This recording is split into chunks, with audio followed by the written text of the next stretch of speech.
छत्रपति शिवाजी महाराज का जीवनकाल 1630 से 1680 तक था और वे मराठा साम्राज्य के संस्थापक थे। उनका जन्म 19 फरवरी 1630 को महाराष्ट्र के शिवनेरी किले में हुआ था।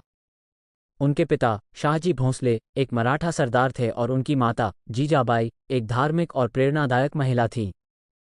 जीजाबाई ने शिवाजी को हिंदू धर्म, संस्कृति और मराठा गौरव की कहानियों से प्रेरित किया, जिससे उनके व्यक्तित्व का निर्माण हुआ। शिवाजी ने बहुत कम उम्र में ही सैन्य और प्रशासनिक कौशल में महारत हासिल की। 1645 में उन्होंने पहली बार बीजापुर सल्तनत के खिलाफ लड़ाई लड़ी और तोरना किले पर कब्जा किया। इसके बाद उन्होंने कई अन्य किलों पर कब्जा किया और अपनी शक्ति का विस्तार किया। उनकी गुरिल्ला युद्धनीति और कूटनीति ने उन्हें मुगल साम्राज्य के खिलाफ प्रभावी बनाया।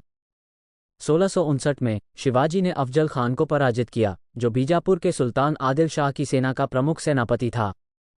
यह उनकी पहली बड़ी जीत थी और इससे उनकी प्रतिष्ठा बढ़ी। इसके बाद उन्होंने बीजापुर, पुर्तगाली और मुगल सेनाओं के खिलाफ कई सफल अभियान चलाए।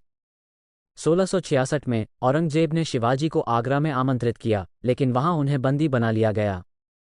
शिवाजी ने अपनी चतुराई से वहां से बच निकलने की योजना बनाई और सफलतापूर्वक अपने राज्य में लौट आए। इसके बाद उन्होंने अपनी सेना को पुनर्गठित किया और मुगलों के खिलाफ अपने संघर्ष को जारी रखा। 1674 में शिवाजी ने रायगढ़ में अपनी राज्याभिषेक समारोह आयोजित किया और छत्रपति की उपाधि धारण की। उन्होंने एक मजबूत और संगठित शासन प्रणाली स्थापित की, जिसमें न्याय, प्रशासन और राजस्व सुधार शामिल थे।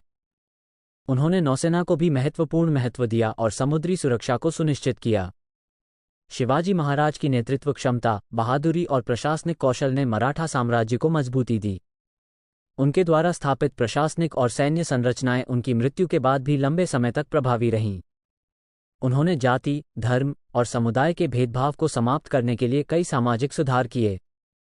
शिवाजी महाराज की मृत्यु 3 अप्रैल 1680 को रायगढ़ किले में हुई। उनकी मृत्यु के बाद उनके पुत्र संभाजी ने उनकी विरासत को आगे बढ़ाया। शिवाजी महाराज की जीवन गाथा भारतीय इतिहास में एक महान प्रेरणा स्रोत है और उन्हें एक महान योद्धा, कुशल प्रशासक और न्यायप्रिय राजा के रूप में याद किया जाता है। उनका जीवन और कार्य आज भी भारतीय जनता के लिए प्रेरणा का स्रोत हैं और उनकी स्मृति हमेशा जीवित रहेगी।